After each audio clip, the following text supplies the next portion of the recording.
Harry abandons Meghan at last minute for dramatic comeback plan to return as part-time royal. Prince Harry stepped back from royal duties in early 2020 and has gone on to establish new careers as working celebrities, but a royal author has claimed that Harry may return. Prince Harry hopes to return as part-time royal when Prince Charles becomes king, a royal author has claimed. Meghan has not publicly returned with Harry to the UK since the Sussexes departed, and Harry recently launched a lawsuit arguing that it is currently unsafe for his family to make the trip overseas without paid police protection. But now, royal author Tom Quinn has told the Today for Daily podcast that the Duke and Duchess of Sussex may be interested in a royal comeback in the future. One interesting thing an insider told me is that both Meghan and Harry believe that when the elder royals die, in other words Elizabeth, they may well be able, when Charles is king, be able to come back and be the part-time royals that they really wanted to be.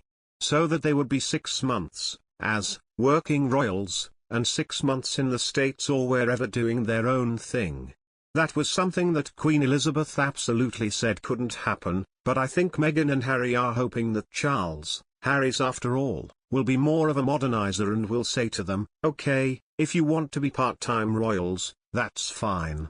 I don't think Harry and Meghan really want to spend their whole time in the States and not be part of the royal family, they just don't want to do it all the time.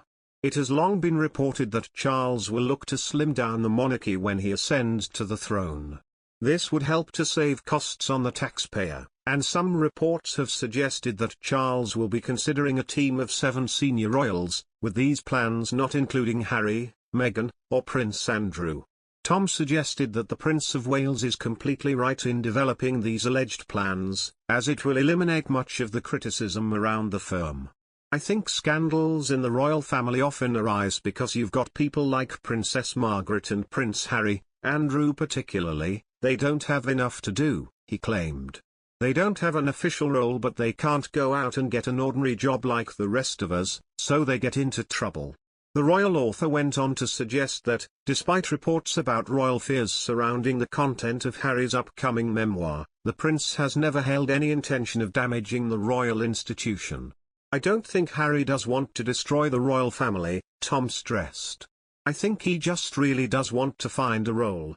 He doesn't really have a role in the royal family because he's the spare rather than the heir, but there's still lots of hospitals to open, meetings to go to, charities to support. He could have had that limited role, but in California what can he do? So I think really rather than damage the royal family I think he's just madly in love with Meghan and wants to make her happy. This comes as Meghan and Harry attended their first public engagement of 2022 together when they accepted an award from the NAACP. According to a body language expert, Prince Harry felt out of his depth during his latest public appearance with his wife Meghan Markle, who did not reciprocate his unconscious support. Speaking on behalf of Slingo, Mr. Stanton told Express.co.uk, footage of Harry and Meghan during their recent appearance at the NAACP Awards makes for interesting viewing. Harry was not looking like his normal, relaxed self. Instead, his face was flushed and he displayed odd body language while up on stage. Sometimes when people are anxious they will smile nervously or hold something, like a coffee cup, for reassurance.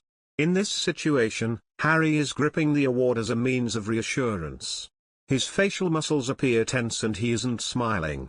It suggests Harry was feeling uncomfortable, but went ahead with the appearance in support of Meghan.